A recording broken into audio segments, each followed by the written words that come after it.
Meus amigos, sejam mais uma vez bem-vindos ao canal para mais um vídeo dessa pequena série na qual nós comparamos diferentes traduções de textos bíblicos, né, pegando geralmente um capítulo e um versículo apenas para ficar uma coisa mais reduzida e mais bem ilustrativa, e comparamos então, como eu já informei no vídeo anterior, que nós tratamos do capítulo 20, versículo 6, também do Levítico, nós utilizamos a Bíblia King James, publicada em 1611, na sua tradução, na sua edição fiel, original, como exemplo de uma Bíblia católica tradicional, digamos assim.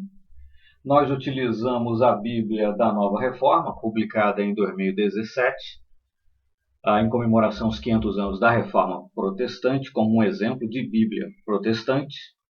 E nós utilizamos a Bíblia de Jerusalém, até onde sei a melhor, a mais fidedigna tradução da Bíblia para o português, ao menos aqui no Brasil, publicada pela editora Paulus, como um exemplo de uma Bíblia católica, mas porém isenta, digamos assim.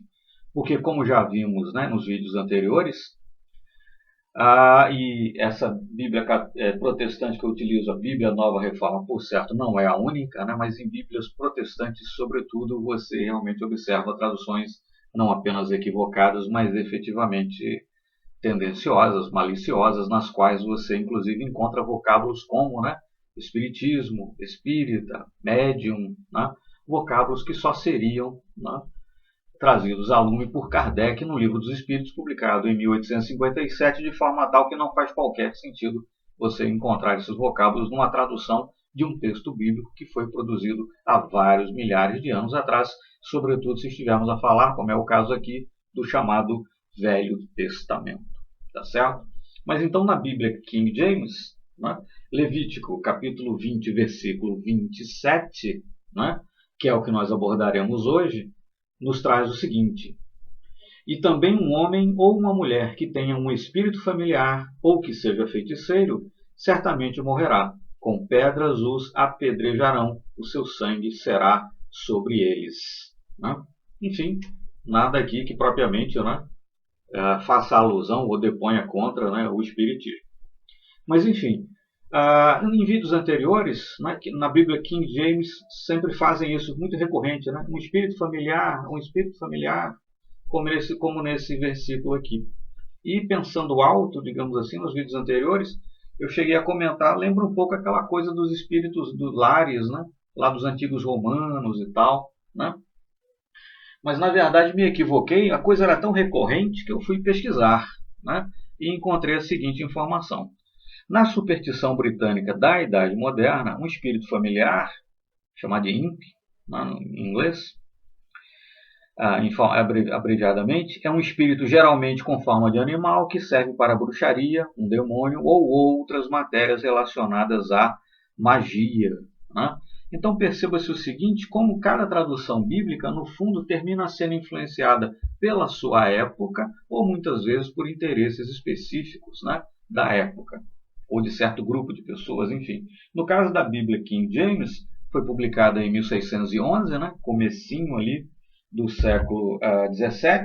A tradução, portanto, aconteceu entre o final do século final do século XVI, e começo do século XVII. Quer dizer, bate exatamente com isso que nós pesquisamos, Então, o que eles chamam de espírito familiar, estaria relacionada a um espírito geralmente em forma de animal, que serviria para bruxaria, um demônio ou outras matérias relacionadas à magia. Quer dizer, essa crença britânica da época influenciou aqueles que traduziram a Bíblia a mando do rei James, e eles então, influenciados pela época, traduziram os vocábulos lá que aparecem na Bíblia, que falam em magia, necromantes, isso e aquilo, e introduziram lá em muitos momentos esse espírito familiar. Então veja-se claramente o efeito das crenças e das tendências da época na tradução bíblica. Mas enfim, tomando agora a Bíblia Nova Reforma como exemplo de Bíblia protestante, de novo, Levítico, capítulo 20, versículo 27.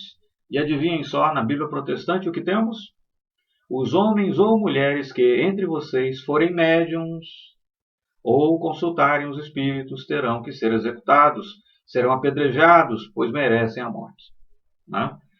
Veja-se que é uma tradução completamente diferente do que aparece na Bíblia King James, e de novo aqui fala assim médio, né? Aqueles que consultarem os espíritos, enfim, uma alusão clara, né? Inequívoca aos espíritas, né?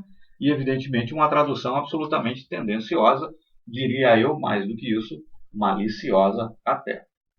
Para termos então uma tradução de uma Bíblia católica isenta, digamos assim, uma tradução, né? Fidedigna ao texto original, então tomamos a Bíblia de Jerusalém.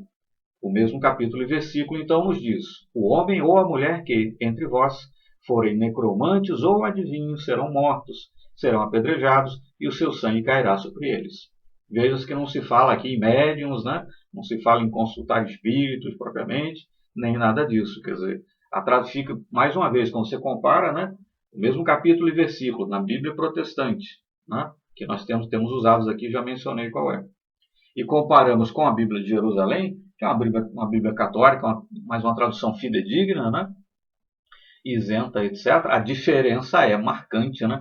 Conforme ficou ilustrado aqui para Levítico, né? Capítulo 20, versículo 27. Tá certo? E só para fim de comparação, a tradução que aparece no livro Analisando as Traduções Bíblicas do professor Severino Celestino, que já mencionamos, né? Nos vídeos anteriores da série, né? E que nos apresenta, então, uma tradução muito parecida, né, com aquela que aparece na Bíblia de Jerusalém. E nos diz assim: e o homem ou mulher que for necromante ou adivinho será condenado à morte. Eles serão apedrejados, seus sangues contra eles.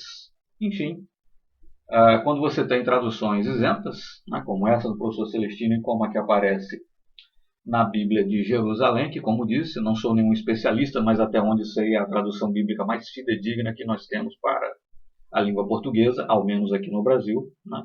Sempre que quero fazer uma consulta importante, uso essa versão. Enfim, nada aparece comparado com aquilo que aparece lá nas versões evangélicas. Muito obrigado, meus amigos. Até o próximo vídeo. Não esqueça de se inscrever no canal. Até a próxima.